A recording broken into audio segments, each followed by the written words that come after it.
All right, let's get into Black Myth Wukong, the monkey game. Destroying records everywhere, Chris. Talk a little bit about this. Amazing. So this Black Myth Wukong has sort of taken the video game world by storm. Yeah. Very controversial with some of the things that are going on in the background, but I don't want to dwell on that too much. Chinese game and, online for sale, 2.2 million users online within days of its release, which is incredible when you think about the game we're going to talk about next, Concord, which just came out, has an overall peak of 697 players versus 2.2 million. Jesus Christ. That is insane.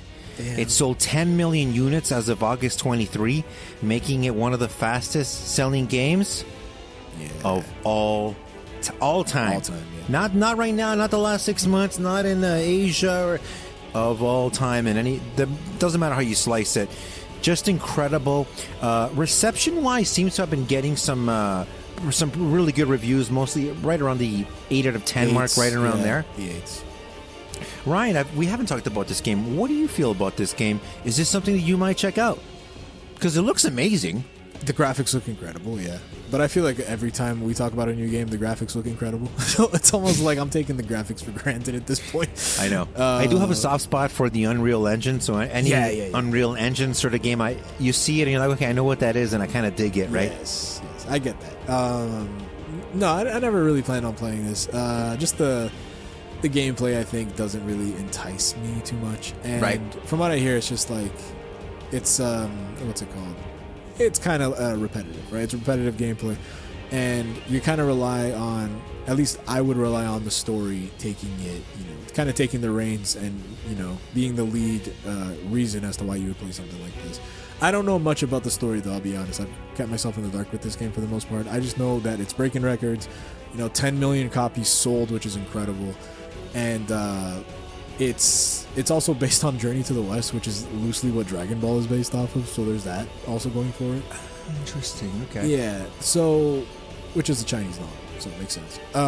Right. Yeah, so I don't know. It's like, it's one of those things where it's like, I feel like this is a game I would only really want to get or get into if I went to your house one day and you were somehow playing it.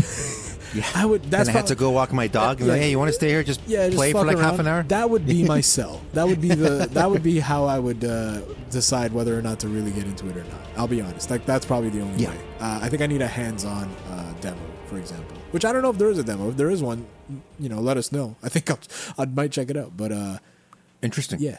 Well, how do you feel about it? Is this something you're interested in? This wasn't even on my radar. I remember hearing the name forever ago.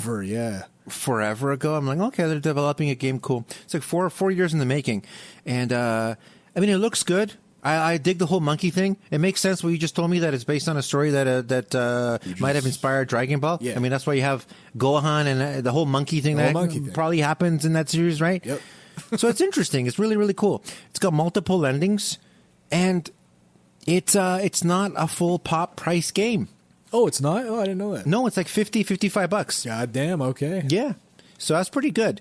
Yeah, like you said, it seems like it's more of a action RPG, resource management and stuff like that, with like a magic system, and different skill trees and things like that. So I think there's a lot of material in here. Yeah. And, 6 chapters, multiple endings. I think you're meant to play it more than once, kind of thing. So I think it looks really, really cool. If you had to choose between this game or Rise of the Ronin, which one would you choose? Probably Rise of the Ronin. Yeah? Okay. I'm just wondering. Yeah. But this is doing really incredible numbers in terms of sales, in terms of people online, and the reception is overall really, really good. So I'm curious as to what happens now in terms of the future. This is developed by Game Science, also published by Game Science, and PlayStation 5 or Xbox or PC. But even if this is just the beginning for them, this sort of, wow, holy shit, here we go kind of thing, I think it's really impressive. I do want to say, there's been a lot of, of course they got 2.2 million players online. Of course they got 10 million in sales. Look at the population of China and stuff like that, which, holds a little bit of water, but doesn't hold all the water for me, because there's been a lot of things exposed in China, movies, music, right? And it doesn't always do gangbuster numbers just because there's a lot of people over there, right? Yeah. At the end of the day, I think this is a well-made game on a really good engine, and I might try it out, but like, it would have to come down in price a little bit for me, because like I said, it's not that I don't have the $50, which I'm happy that they priced it that way. It's just, it's not reaching sort of that I need to play it the hype sort of thing. Yeah. Right?